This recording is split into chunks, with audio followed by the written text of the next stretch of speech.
The Jazz Age by Leon Romano. The Jazz Age was a time filled with anger, dancing, and music. Throughout the Jazz Age, African Americans were thought to be below whites and were almost always reminded of this. They felt discrimination because of actions that often led to injury and words that left African Americans hurt, leading them to question if they would ever fit in. They began to become very angry and confused why they weren't being treated equal to whites like they were promised to after the Civil War. This built up anger that was going around helped African Americans deal with their feelings by creating their own music, which they called jazz. Two things were clear from the creation of jazz. One, African Americans were rising in the eyes of whites. And two, they were born to play. By the 1900s, the debate of racial equality for African Americans had existed for almost 200 years.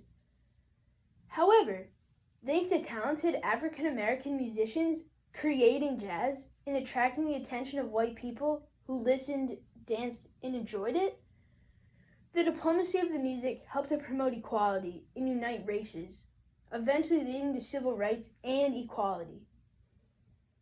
Before the creation of jazz, whites had superiority over African Americans, but jazz helped whites find their spot and learn that African Americans had a purpose and skill, just like every human.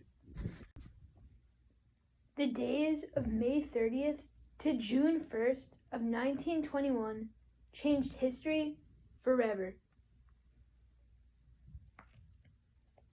On May 30th, both the white and black community of Tulsa were enraged because of the arrest of Dick Rowland, who earlier that day had reportedly assaulted a white elevator operator whose name was Sarah Page. Whites felt the need to get payback on many African Americans for the wrong actions of one. When June 1st came, trouble quickly began. A group of white rioters came to Greenwood, which was a wealthy African American community. The rioters were angry and they decided to loot and burn houses and buildings in the Greenwood district. The next day, the aftermath of what had occurred kicked in. 35 blocks lay in ruin, 800 acquired some injury, and at least 36 were confirmed dead. This riot was clearly taken too far, but the sheer hatred between the two so-called groups show that the white rioters don't care that they killed many innocent lives. This had to change. African Americans needed a place to let their feelings and emotions loose. After many years, they finally found a place to do this. On the stage, as musicians, performing to not only African Americans, but also to whites. This was the coming together for the two and allowed whites to see African Americans differently for the first time. Whites would come from all over the country to see jazz musicians like Joe Oliver and Duke Ellington, and of course, Louis Armstrong. They would sing and dance at their seats, and this connection is what helped to later solve the civil rights problem. But to fully understand the effect jazz had on whites, you need to know how jazz was created. Before the creation of jazz, African Americans were trying to fit in, but they didn't know how to. Then, in the city of New Orleans, musical traditions from West African and European music began to develop. Since African Americans didn't have the money to buy new instruments, they decided to use military band equipment and instruments that were left in pawn shops. Bands began to form, but the jazz we know and love today didn't become famous until the 1920s, or as we know it as, the Jazz Age. Unlike other genres of music, when jazz became popular in a few cities, it spread quickly throughout the whole country. This was a lead-in reason in why jazz became so popular and influential to all. The popularity of jazz is what led whites and African Americans to grow a bond while listening and dancing to great tunes. Throughout the 1920s, it became a tradition for jazz lovers to go to concerts, which were performed quite regularly, At these concerts, people didn't just sing and dance, which they did a lot, but they also talked to people of their race and the opposite race to try to get to know them and become friends. Without these exciting jazz concerts, African Americans might never have built a bond that lasted for years. It's possible that if this bond was never formed, giving African Americans confidence, then Martin Luther King Jr. might have never had the courage to fight for equality. Unfortunately, not all good things last. As years went on, the connection between African Americans and whites grew stronger, until October 28, 1929, when the stock market crashed, and thus began the Great Depression. As days went on, the stock market continued to drop, and another number that was dropping was the amount of available jobs.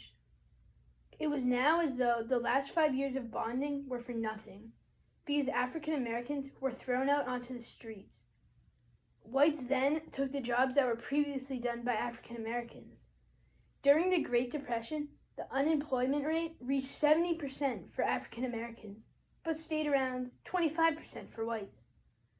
This shows how quickly things can change, leaving people homeless, jobless, and scared. As the Great Depression continued, a new slogan was made for African Americans: first fired, last hired. African Americans were fired to make room for whites. They didn't care that they were throwing African Americans out onto the streets. All they cared about was getting jobs for the white community. Before this disaster, African Americans already had low-paying jobs, but now they were in trouble. They didn't have a financial cushion to lean back on like whites, which is why this disaster left people scared and hungry. African Americans who lived in the South were the most affected because whites would demand and force blacks out of their jobs. This led to the Great Migration, which was when 1.75 million African Americans moved out of cities in the South and went to cities in the North and the West. 1/4 of African Americans had moved out of the South by the end of the Great Depression. Although this tragic event that occurred ended and everybody was happy, the African Americans that lived through it will never forget the pain and starvation that they went through. The debate of racial equality had existed for many years, but thanks to talented African American musicians attracting the attention of white people, the diplomacy of the music promoted equality and eventually united the races. Jazz concerts throughout the country gave us many hints that African Americans and whites were finally getting along.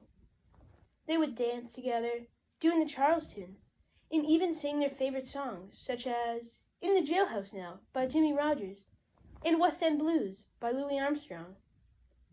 Also, jazz music made whites feel safe and relieved. This was true until the Great Depression began and everyone got startled and scared. Whites started to discriminate against African Americans because jazz no longer relieved them, but rather made them think about their financial crisis. We now know not to put others below us because of the color of their skin. But greater than that, we have learned that if you put your heart and soul into something, you can change the world.